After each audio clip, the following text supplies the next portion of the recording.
Hello everyone and welcome. My name's Jack Milne, owner of Milne Aggregates.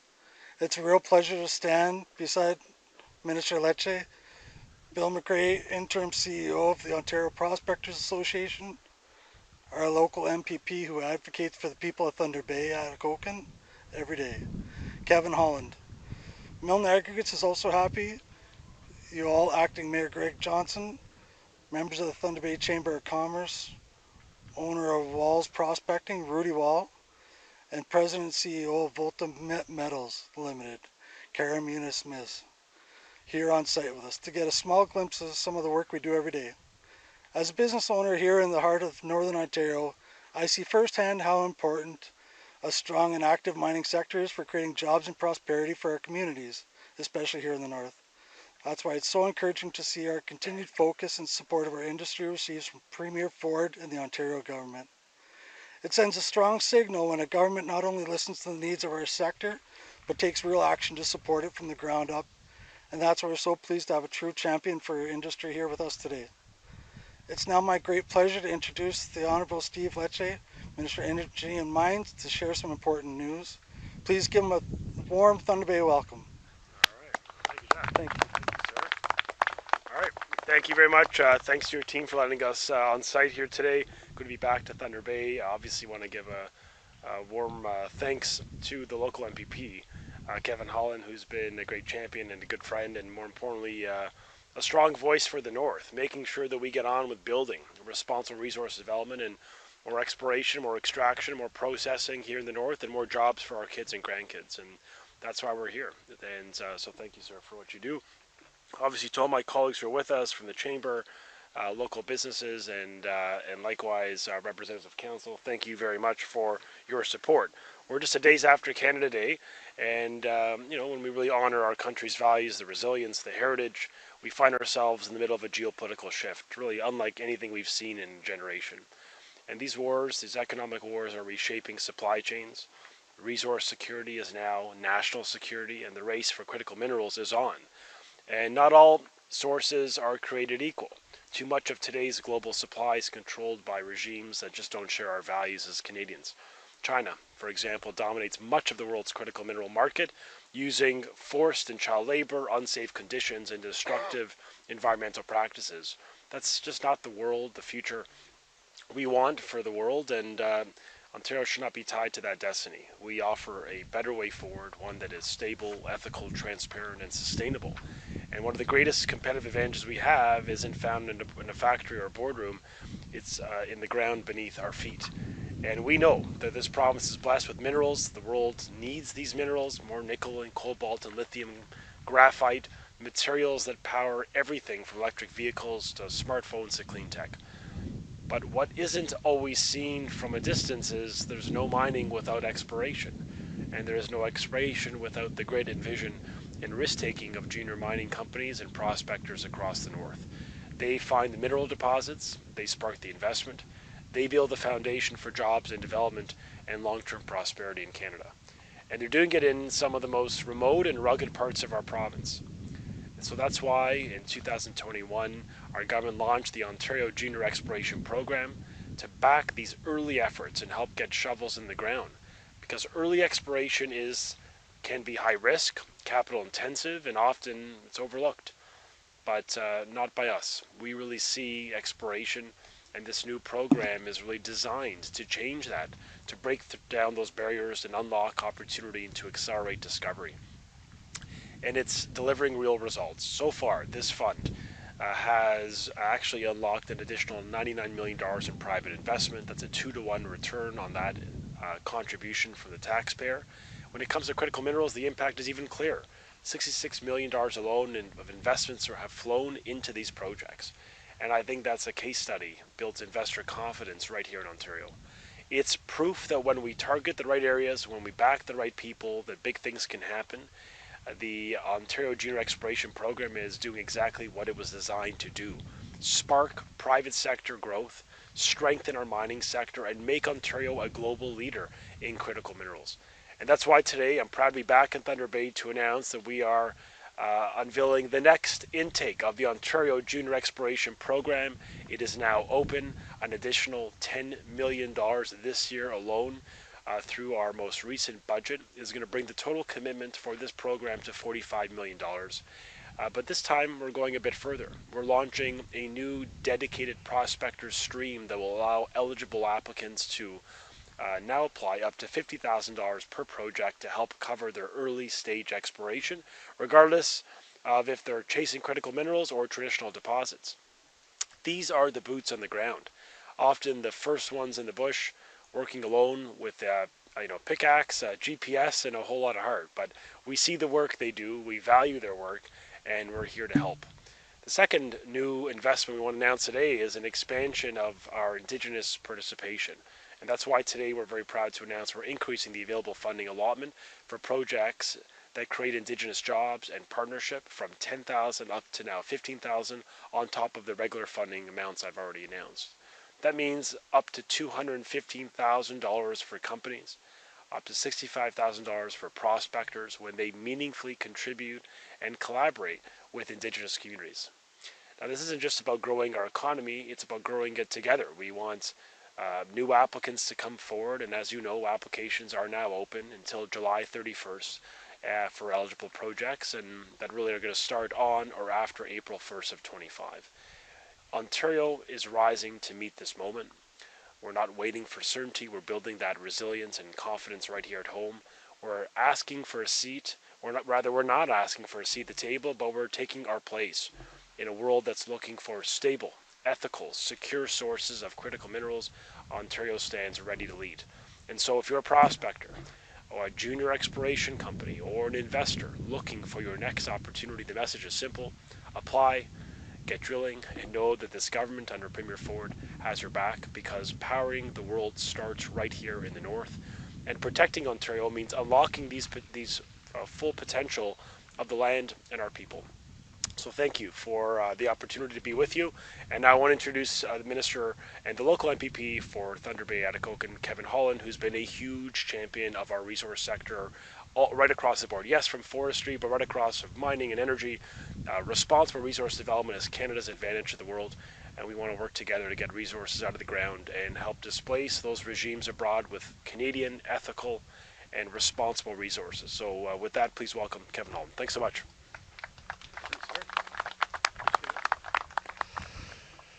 Well, good morning, everyone. It's really great to be here alongside my friend and colleague, the Honourable Stephen Lecce. I think this is probably your 7th or 8th visit to Thunder Bay since my election in 2022, and it's always great having him back in Thunder Bay. I really value the relationship and the friendship that I have with Minister Lecce. I have the opportunity where we sit down and we really discuss about the opportunities and the advantages we have here in the north. And he's hearing us. He's truly a friend of Northern Ontario, so I really appreciate all that you're doing to help us, especially on this file. Since my election in 2022, I've had the privilege of meeting with many prospectors and junior mining companies all across our region. We've had important conversations about the opportunities and challenges they face in today's evolving global economy, especially in the area of mineral exploration and development. The announcement we're making here today represents a major step forward. It's about ensuring Ontario continues to lead as the world's premier supplier of the critical minerals needed to power clean technologies, innovation, and industry. By supporting prospectors and junior mining companies, especially in overcoming the hurdles of remote exploration, we're doing more than investing in our economy. We are unlocking the long-term potential of our mining sector, and that means jobs for northern and rural communities, growth for our economy, and lasting prosperity for the people of Ontario. This is an investment in our future, one that supports the responsible development of our natural resources and helps us compete and win on the global stage. At this time, I'd like to take the opportunity to welcome Bill MacRae, interim CEO of the Ontario Prospectors Association, to the podium, and thank you again, everyone, for being here with us today.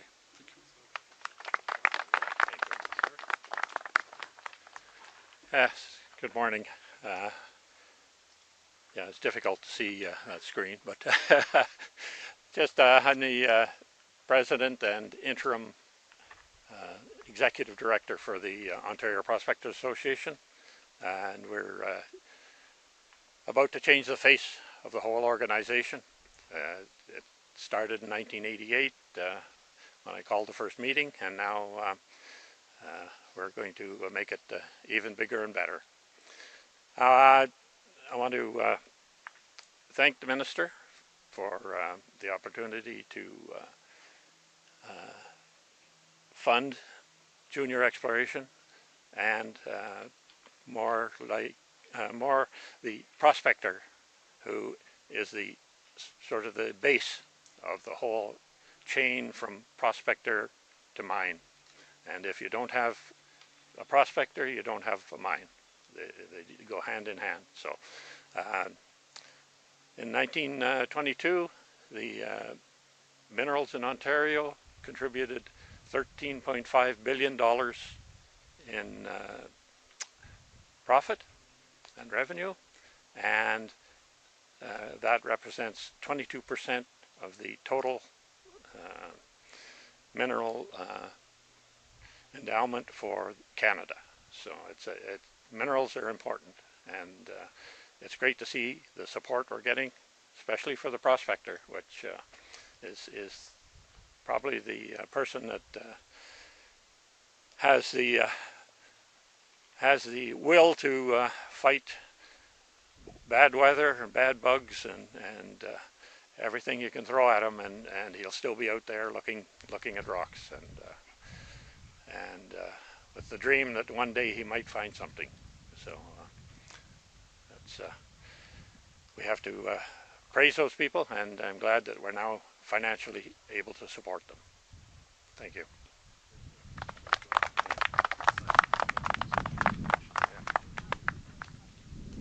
As a reminder, it's one question, one follow-up. Please state your name and outlet to the mic. We will start with our first reporter.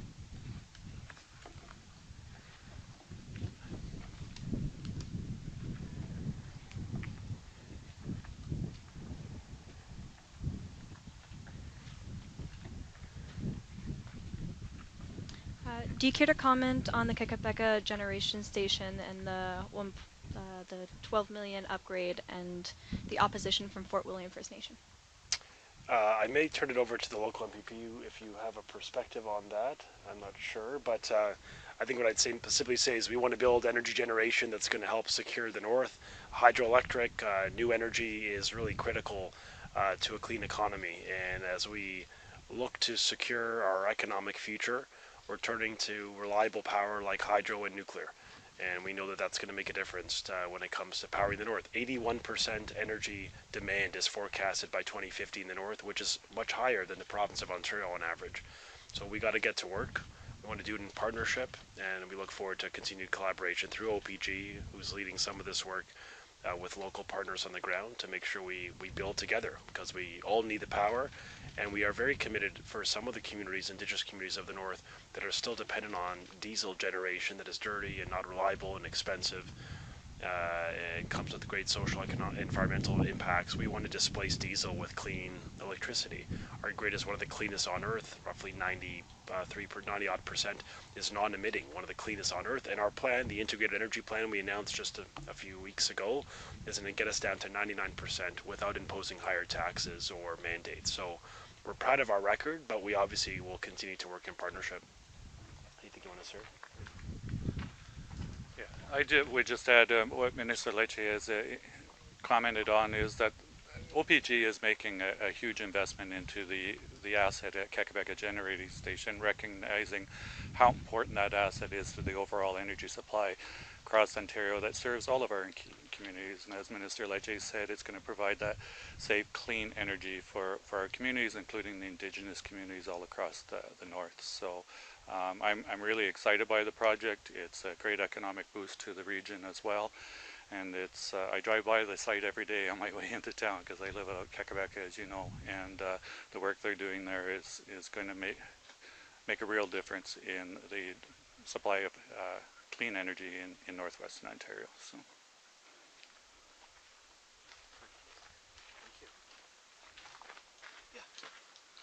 and Mr. Minister, Chris Kettnan with CBC Thunder Bay.